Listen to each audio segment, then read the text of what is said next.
하나님 말씀 고린도전서 6장 12절부터 14절까지 다 같이 읽겠습니다. 모든 것이 내게 가하나 다 유익한 것이 아니요 모든 것이 내게 가하나 내가 아무에게든지 제재를 받지 아니하리라. 식물은 배를 위하고 배는 식물을 위하나 하나님이 이것저것 다 패하시리라. 몸은 음란을 위하지 않고 오직 주를 위하며 주는 몸을 위하시느니라. 하나님이 주를 다시 살리셨고 또한 그의 권능으로 우리를 다시 살리시리라. 아멘. 사도 바울은 고린도전서 5장에 이어 6장에서도 당시 고린도 교회 내에 발생한 성적 부도덕과 음행 문제를 다루면서 고린도 교회 성도들을 강하게 책망하였습니다. 고린도전서 5장은 아비의 아내를 취한 근친 상간을 주로 다루었고 고린도전서 6장은 일반적인 음행죄에 대하여 다루었습니다. 우리는 이것을 통해서 당시 고린도 교회 내에 이러한 성적 부도덕과 음행이 이미 널리 퍼져 있었다는 사실을 분명하게 알 수 있습니다. 따라서 사도 바울은 고린도 교회 성도들을 크게 책망하면서 고린도 교회가 교회로서의 영적 순수성과 영적 거룩성을 회복하도록 권면하였습니다. 자, 그렇다면 어떤 이유들로 인하여 당시의 고린도 교회 내에 이러한 성적 부도덕과 음행이 널리 퍼지게 되었을까? 우리는 이것을 두 가지 이유를 통해서 확인할 수 있습니다. 그 첫 번째는 바로 사회적 이유 때문이었습니다. 즉 고린도 교회가 고린도 지역의 문화와 환경에 적지 않은 영향을 받음으로써 세상 죄가 교회에 유입되고 결국 교회가 세상 죄로 인하여 오염이 된 것입니다. 고린도전서 5장 6절에서 사도 바울은 적은 누룩이 온 덩어리를 부풀게 한다라고 말하였습니다. 이처럼 고린도의 문화 또 환경이 교회에 적지 않은 영향을 끼침으로써 교회에 자연스럽게 세상 죄가 유입되고 결국 죄로 인하여 고린도 교회가 오염이 되었던 것입니다. 당시 고린도는 상업의 중심지였고 항구 도시였기에 다양한 인종과 민족이 섞여 살았습니다. 이런 이유로 인하여 고린도는 성적으로 타락한 도시였고 성적으로 매우 문란한 도시였습니다. 그뿐만 아니라 고린도 지역 내에는 이방 우상을 섬기는 많은 신전들이 있었는데 이 이방 우상을 섬기는 여사제들이 남성들과 매춘을 벌이는 것이 당시 고린도의 일반적인 모습이었습니다. 이렇게 당시 고린도는 성적으로 타락하고 성적 문란이 극에 달한 도시였기에 이러한 고린도의 문화와 환경이 고린도 교회에 영향을 끼치게 되었던 것입니다.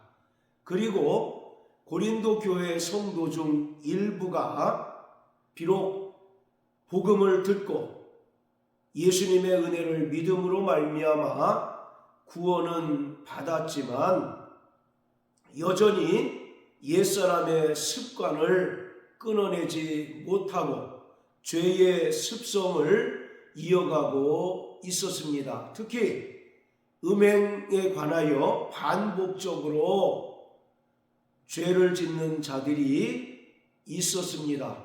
에베소서 4장의 말씀처럼 예수님의 은혜를 믿음으로 말미암아 구원받은 자는 옛사람의 썩어져가는 그 구습을 단호히 끊고 새롭게 지으심을 받은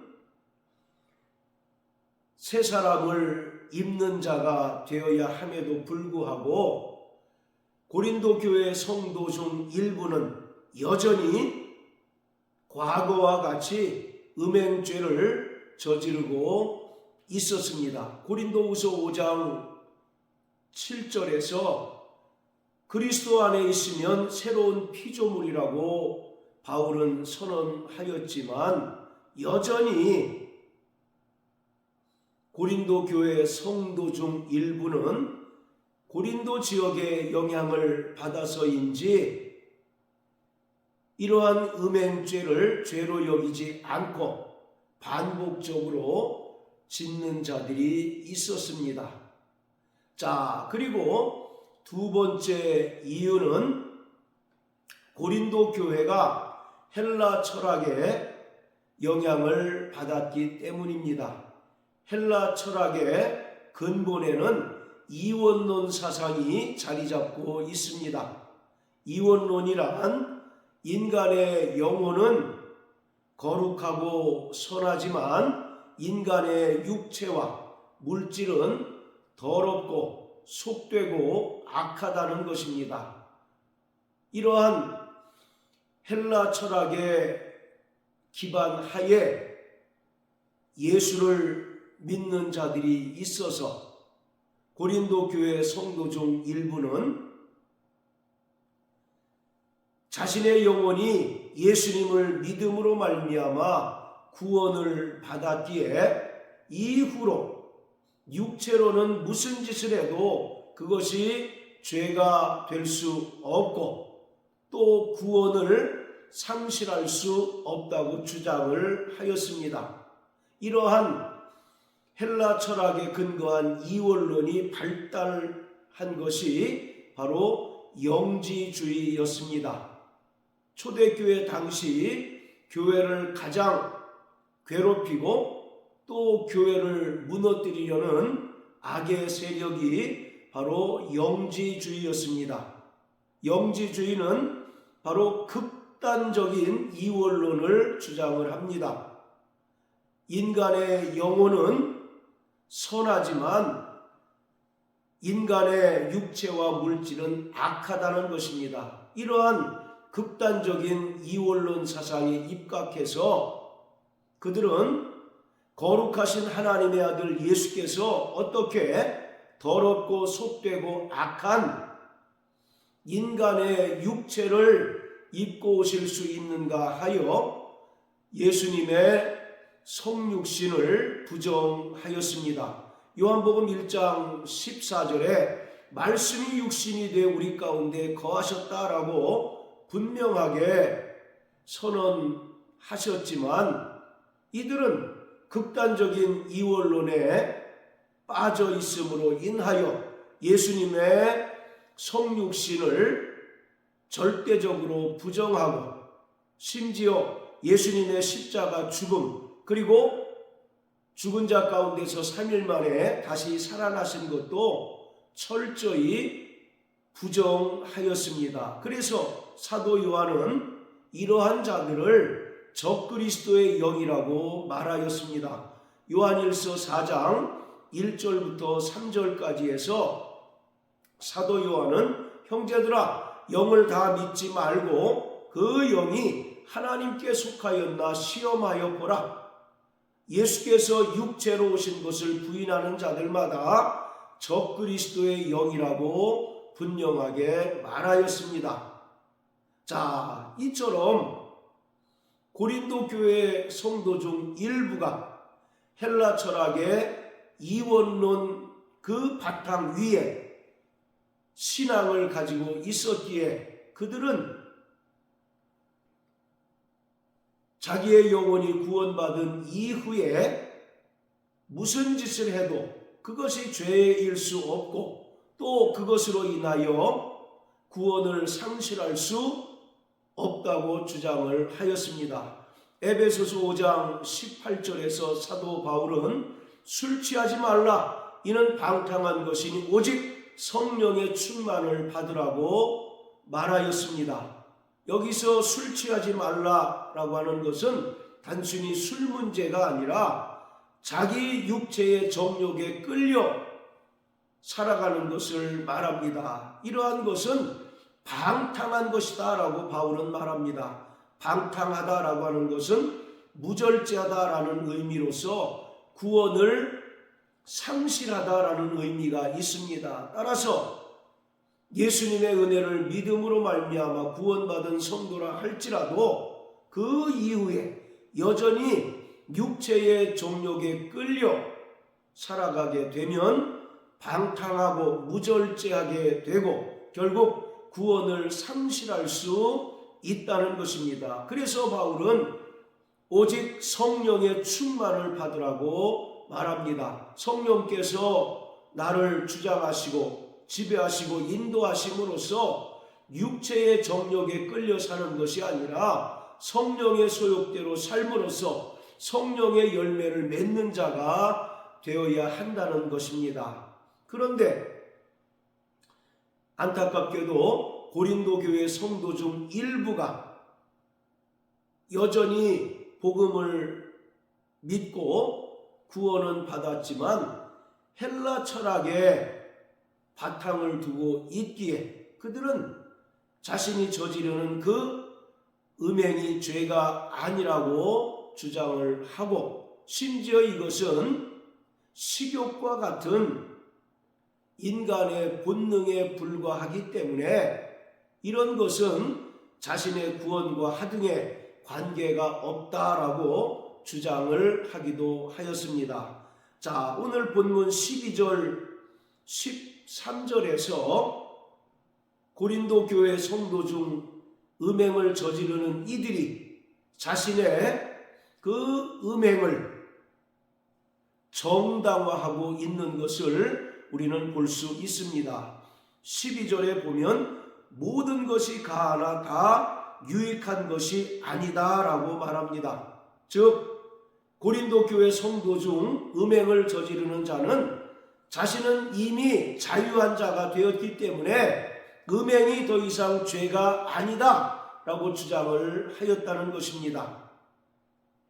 그렇지만 사도 바울은 비록 그리스도 예수 안에서 자유한 자라 할지라도 다 유익한 것이 아니다 라고 말합니다. 이것은 예수 안에서 자유한 자라 할지라도 죄를 지을 수 있는 자유가 주어진 것은 아니며 또 상대방에게 상처를 입힐 자유가 주어진 것은 결코 아니라고 말하고 있습니다. 자, 고린도전서 8장 13절에서 바울은 그러므로 만일 식물이 내 형제로 실족해 하면 나는 영원히 고기를 먹지 아니하여 내 형제를 실족해 하지 실족지 않게 하리라고 말하였습니다. 이것은 고린도 교회 내에 발생했던 우상 숭배에 관련된 이야기인데 당시 고린도 지역에서 유통되는 모든 고기는 먼저 이방 우상에게 드려진 후에 시중에 유통이 되었습니다. 그래서 믿음이 연약한 자들은 그 고기를 먹는 것이 우상 숭배 죄를 범하는 것이다 라고 생각을 하였습니다. 그렇지만 바울은 이러한 것에 대해서 자신은 자유하다라고 선언을 하였습니다. 그렇지만 자신이 고기를 먹는 것으로 인하여 믿음이 연약한 자가 실족하게 된다면 자신은 그들을 위하여 영원히 고기를 먹지 않겠다라고 선언하고 있는 것입니다. 자, 이처럼 우리는 그리스도 예수 안에서 자유한 자가 되었습니다. 요한복음 8장 32절에서 예수님께서 말씀한 것처럼 진리신 예수 그리스도로 말미암아 우리는 분명히 자유하였습니다. 그렇지만 그 자유가 죄를 지을 수 있는 자유가 아니고 또 다른 사람에게 상처를 입힐 자유를 말하는 것은 결코 아닙니다. 그렇지만 고린도 교회의 성도 중 일부는 자기는 이미 예수 안에서 자유한 자이기 때문에 그 육체로 어떤 죄를 범해도 아무런 문제가 없다라고 주장을 합니다. 그러나 바울은 다 유익한 것이 아니다라고 말합니다. 그리고 모든 것이 내게 가하나 내가 아무에게든지 제재를 받지 않는다라고 말합니다. 그들은 또 음행죄를 저질러도 나는 자유하다라고 선언을 하지만 바울은 아무에게든지 제재를 받지 않는다라고 말합니다. 그것은 바로 방종이라는 것입니다. 그리스도 예수 안에서 자유한 자 할지라도 반복적으로 자기 정욕에 끌려 죄를 짓고 특히 음행죄를 짓는 것은 바로 방종에 불과하고 또 방종의 노예가 되는 것이고 이러한 자는 결국 구원을 상실할 수 있다고 바울은 분명하게 경고하고 있는 것입니다. 에베소 5장 18절에서 말씀한 것처럼 술 취하지 말라 이는 방탕한 것이다 라고 바울은 분명하게 못을 박습니다. 자기 정욕에 끌려 살아가는 것은 무절제하고 방탕한 것으로서 이러한 것은 구원을 상실할 수 있다고 바울은 말합니다. 따라서 바울은 고린도 교회 성도 중 일부가 주장하는 자기가 어떠한 죄를 저질러도 자유하기 때문에 그것이 문제가 되지 않는다는 주장에 대해서 분명하게 반박하고 그러한 자들을 책망하고 있습니다. 자, 13절에서 식물은 배를 위하고 배는 식물을 위하나, 이건 역시 고린도 교회 성도 중 음행을 저지르는 자들의 상태를 말하고 있습니다. 그들은 자신이 저지르는 그 음행죄를 육체의 본능에 불과하다라고 말함으로써 자기의 죄를 정당화하고 있는 것입니다. 식욕이 육체의 본능이듯이 음행 역시 육체의 본능에 불과하기 때문에 그건 역시 죄가 되지 않는다라고 그들은 자신의 그 죄를 정당화하고 있습니다. 그렇지만 사도 바울은 분명하게 몸은 음란을 위하지 않고 오직 주를 위하며 주는 몸을 위하신다라고 말씀합니다. 즉 예수님께서는 우리의 영혼뿐만 아니라 육체도 거룩하게 하셨기 때문에 구원받은 이후에 그 육체가 무슨 짓을 해도 그것은 무방하다라고 하는 것은 잘못되었다는 것입니다. 그러므로 구원받은 성도들은 그 몸을 통해서 하나님 아버지께 영광을 돌려야 한다는 것입니다. 바로 19절 20절에서 바울은 너희 몸은 너희가 하나님께로부터 받은 바 너희 가운데 계신 성령의 전인 줄을 알지 못하느냐. 너희는 너희 것이 아니라 값으로 산 것이 되었으니 그런즉 너희 몸으로 하나님께 영광을 돌리라고 말합니다. 구원받은 이후에 어떻게 살든 그것은 죄가 될 수 없고 구원을 상실할 수 없다라고 하는 고린도 교회 성도 중 일부가 주장하는 것이 잘못되었다는 것입니다. 너희는 예수를 믿음으로 말미암아 성령이 내주하시는 거룩한 성전이 되었고 또 예수님께서 핏값으로 사신 자가 되었기 때문에 이제 더 이상 너희 육체는 너희가 함부로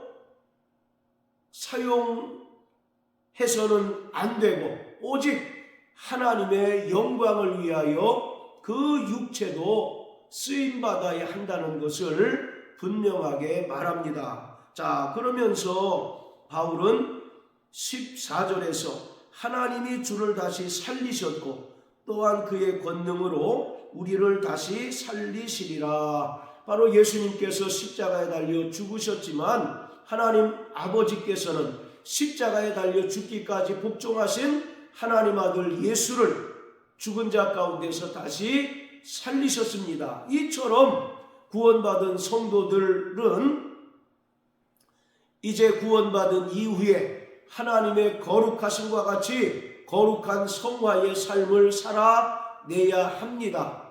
이렇게 성화의 삶을 살아간 자들에게 주님께서 영광 중에 다시 오셔서 우리가 이제 신령한 몸의 부활을 맞이하게 되고 또 하나님께서 믿는 자들을 위하여 예비하신 영광의 나라에 들어가게 될 터이니 구원받은 성도들은 그 몸으로 아무렇게나 살아서는 결코 안 되고 철저히 거룩한 성화의 삶을 살아가야 한다고 강조하고 있습니다. 빌립보서 2장 12절에서 사도 바울은 항상 복종하여 두렵고 떨림으로 너희 구원을 이루라고 말씀하고 있습니다. 우리가 예수님의 은혜를 믿음으로 말미암아 하나님 아버지께로부터 칭의의 구원을 받았습니다. 그리고 이후에 이제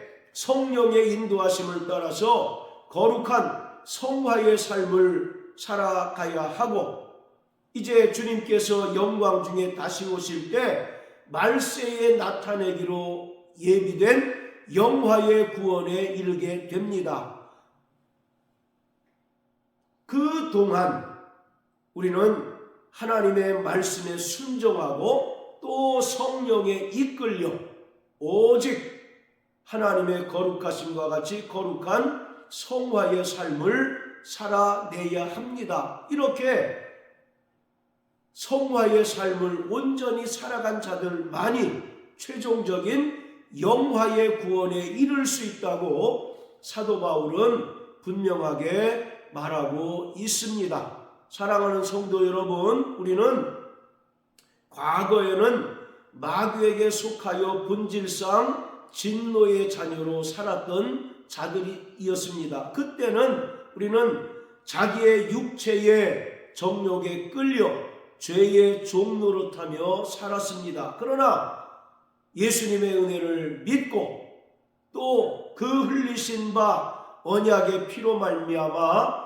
죄사함을 받고 구원받은 이후에는 우리의 육체는 더 이상 내 것이 아니라 오직 하나님의 것입니다. 그렇기 때문에 우리의 육체의 삶을 통하여 우리는 온전히 하나님 아버지께 영광을 돌려야 하며 하나님께서 기뻐하시는 성화의 삶을 살아가야 합니다. 갈라디아서 5장에서 사도 바울은 분명히 말하기를 우리 안에 육체의 소욕과 성령의 소욕이 있어서 서로 다툼으로써 너희가 원하는 것을 하지 못하게 한다라고 말합니다. 그러면서 육체의 소욕을 따라 살아가는 자는 결국 하나님의 나라를 유업으로 받지 못한다고 말합니다. 반면에 성령의 소욕을 따라 살아가는 자는 바로 성령의 9가지 열매를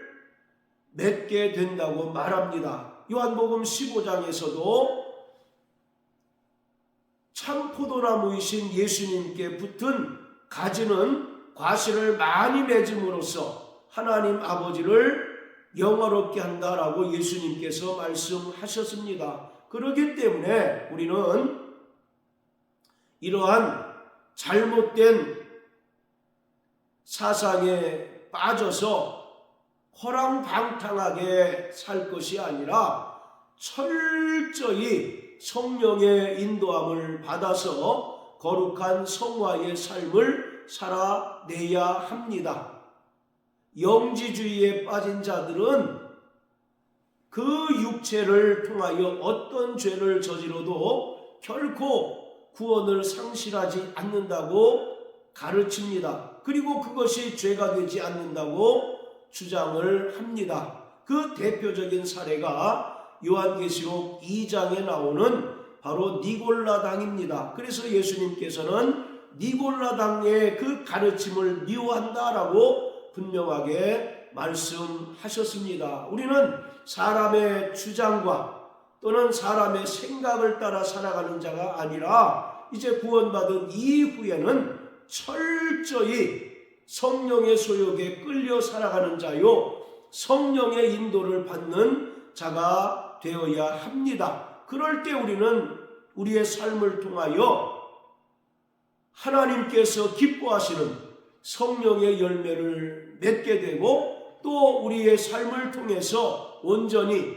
하나님 우리 아버지께 영광을 돌릴 수 있게 됩니다. 우리는 이미 그리스도 예수 안에서 새로운 피조물이 되었기에 옛사람에 속한 썩어져가는 구습을 과감하게 떨쳐버리고 오직 새롭게 지으심을 받은 피조물로서 날마다 새 사람을 입는 자가 되어야 합니다. 그리스도 예수의 형상을 이루는 자가 되어야 합니다. 그것은 인간적인 수양이나 또는 노력에 의하여 이루어지는 것이 아니라 철저히 성령 하나님의 인도하심과 또 성령 하나님께서 우리를 주장하시고 지배하실 때만이 이것이 비로소 가능합니다. 그래서 우리는 날마다 성령 충만해야 하고 또 날마다 성령 하나님께 인도함을 받는 자가 되어야 합니다. 로마서 8장 13절 14절에서 바울은 육체대로 살면 반드시 죽으려니와 영으로서 몸의 행실을 죽이면 살리니 하나님의 영으로 인도함을 받는 자들이 하나님의 아들이라고 말하고 있습니다. 육체의 정욕대로 살면 반드시 죽는다고 말합니다. 반면에 성령으로서 몸의 행실을 죽이면 영생할 수 있다고 바울은 강조합니다. 그러므로 하나님의 영으로 인도함을 받는 자만이 하나님의 아들이 될 수 있는 것입니다. 일평생 성령 충만하고 하나님의 영이신 성령으로 인도함을 받는 저와 여러분들 되시길 예수님 이름으로 축복합니다. 할렐루야.